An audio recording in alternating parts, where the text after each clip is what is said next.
안녕하십니까. 금판다 정수철입니다. 오늘은 기름쟁이 교육 시간.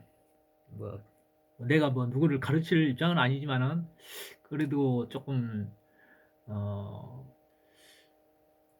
어떤 기계의 명칭에 대해서 조금 헷갈렸던 부분이 있었어요.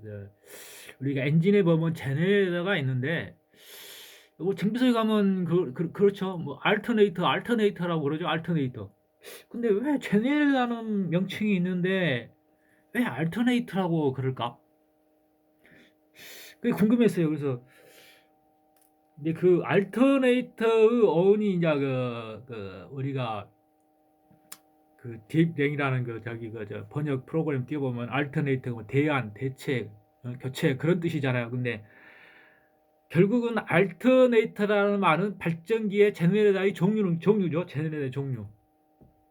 제네레이터의 종류. 이게 뭐 교차간다, 교체한다, 대안하다, 막 그런 뜻이 그런 말은 원래 반복된다는 얘기거든요. 이렇게 그러니까 일종의 교류 발전기를 가리키는 거예요. 원칙적으로 따지면 그 알터네이터 제네레다죠. 알터네이터 제네레다. 근데 그런 알터네이터란 말이 퓨즈 박스에도 한 방향 전류가 흐르게 하는 저 회로가 있어요. 그것도 알터네이터라고 그러죠. 알터네이터. 얼터라는 말은 또 얼터라는 그 자체로서는 이게 그 방향을 가리키는 뜻이거든요.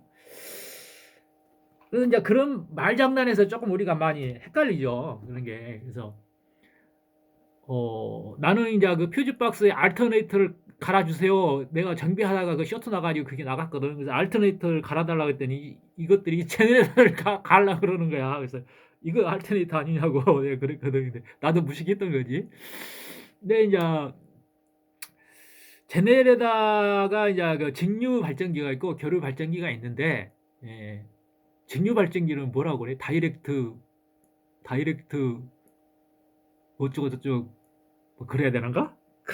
다이렉트 뭐 어떻게 제네레다 뭐 그래야 되는가? 그렇게 이제 말장난을 해요. 그렇게 이제 지금은 이제 자동차에서 거의 이제 교류 발전기를 쓰기 때문에 뭐 그냥 제네레다 해도 그냥 통칭 뭐 교류 발전기라고 말해도 되죠. 근데 교류 발전기 장점이 그거죠. 저속에서의 그 충전 안정성이 높기 때문에 대부분 교류를 써요. 교류는 이제 처음에는 이렇게 그 자화를 시키기 위해서 배터리 전류를 쓰지만은 전기가 발생하면서 자체 전류로 이렇게 전환시키죠. 이제 직류 발전기는 이제 계속 배터리에서 이제 배터리를 거쳐서 이렇게 전원이 공급이 되기 때문에 그런 면에서 좀 그 어떤 단점이 있는 것 같아요. 그래서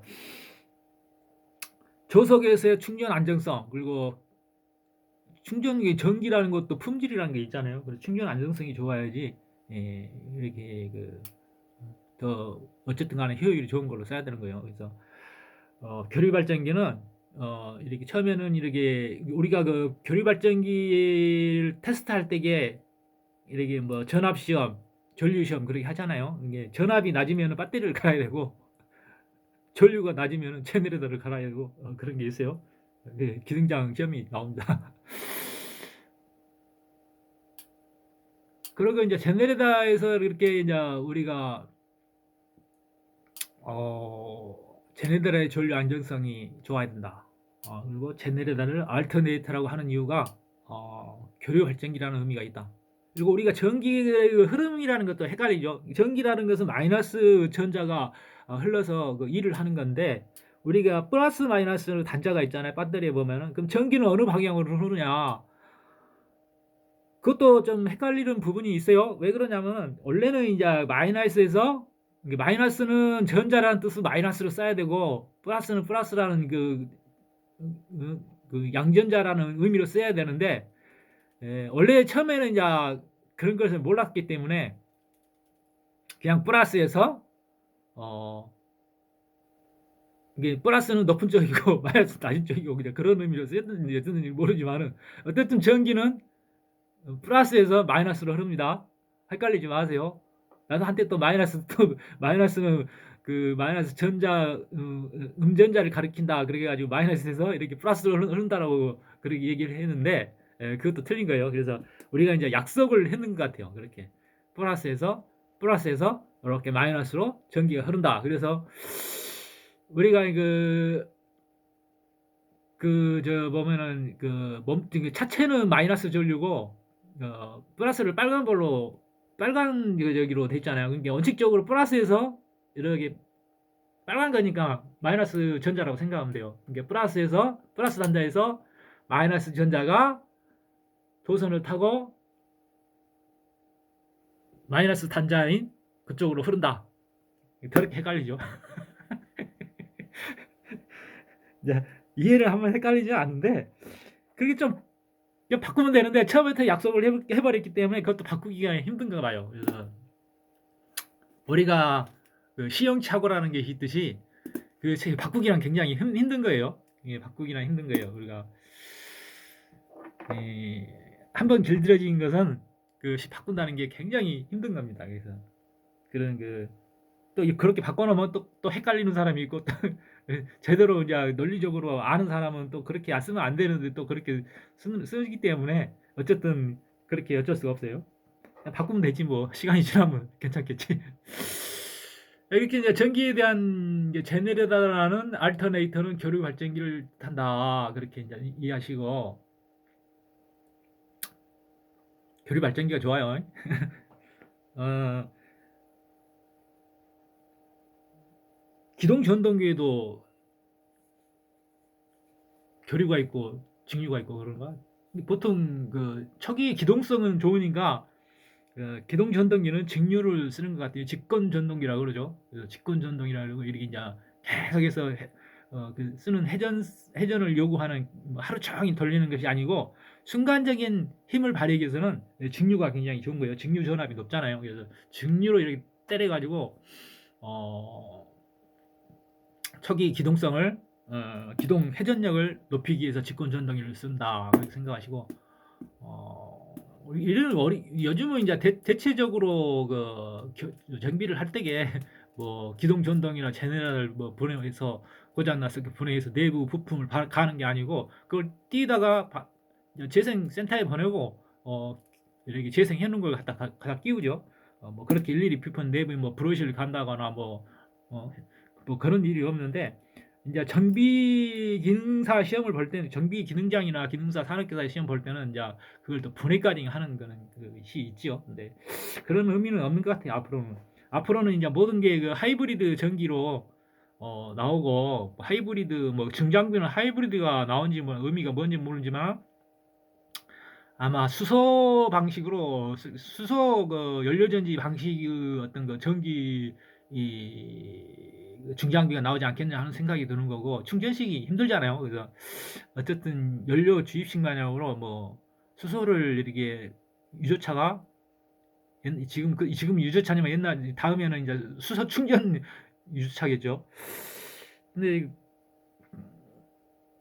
그런 식으로 나올 수가 있겠다 하는 생각이 들어요. 근데 이제 고정적으로 이제 크락시장에서 이렇게 쓰는 장비들은 높이 이제 전기를 선을 이렇게 배선을 따서 이렇게 고정적으로 앉아서 한 자리에서 일하기 때문에 그렇게 이제 사용 가능하고 앞으로 이제 뭐 중장비가 어떤 형태로 발전을 할지는 모르지만은 또 보조적인 수단으로서 뭐 완벽한 AI에 의한 컨트롤은 이루어질 거라고 보질 않아요. 그래서 보조적인 수단으로서 어떤 동작 컨트롤을 위해서 우리가 이제 전기 작업을 하거나 그럴 때에 높낮이의 어떤 수평을 맞추기 할 때에 보조 이렇게 컨트롤러 AI가 이렇게 선택될 거라고 보는 거예요. 그래서 아직은 이제 우리가 어쨌든 얼마큼은 앞으로 한 50년, 100년간은 완벽한 강한 인공지능이 나오지 않는 이상은 이렇게 완벽하게 자동화를 하기는 힘들 거라고 보는 거예요. 그래서 중장비에서 가장 일하기가 힘든 게 전기 작업이 제일 힘들죠. 뭐 짧은 구간이면 괜찮지만은 넓은 구간에 뭐 아파트 단지에 어떤 지하 터프하기를 할 때에 낮은 자리에서 이렇게 하면 어느 정도 하는 높은 자리에 서서 이렇게 하는 것은 헬떡에 밑에서 레벨을 봐주지 않으면은 조금 완벽하게 터프하기가 힘들죠. 그래도 그것도 어른 경력이 쌓이면 다 됩니다. 그런 게 있고 중장비에 있어서 그런 발전이 이 예상이 되고, 예, 또 뭘 말하려다가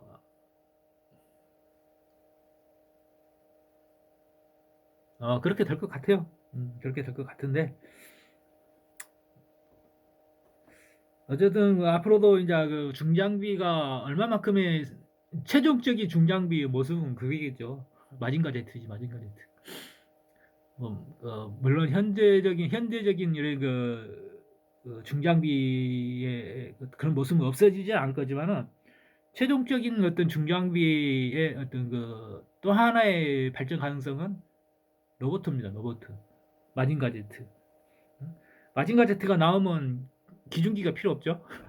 기중기가 필요 없고 어 아직 굉장히 편리해질 겁니다. 이게 그걸 또 그런 그 말을 그렇게 이제 하니까 그렇지만은 그 마징가 제트는 아니더라도 이렇게 보면 우리가 그 슈트잖아요. 슈트 우리가 그걸 장착을 하고 이렇게 중장비 사람이 장착해서 이렇게 사람과 똑같은 동작을 할 수 있도록 그 사람이 이렇게 하지만은 모든 동작은 사람의 어떤 그 행동 패턴을 그대로 이렇게 응용해서 어떤 슈트 같은 칸 슈트 같은 걸 중장비 슈트를 입으면은 그런 그 우리가 어, 사람처럼 일할 수 있는 그런 장비들이 나올 거라고 생각하는 거예요.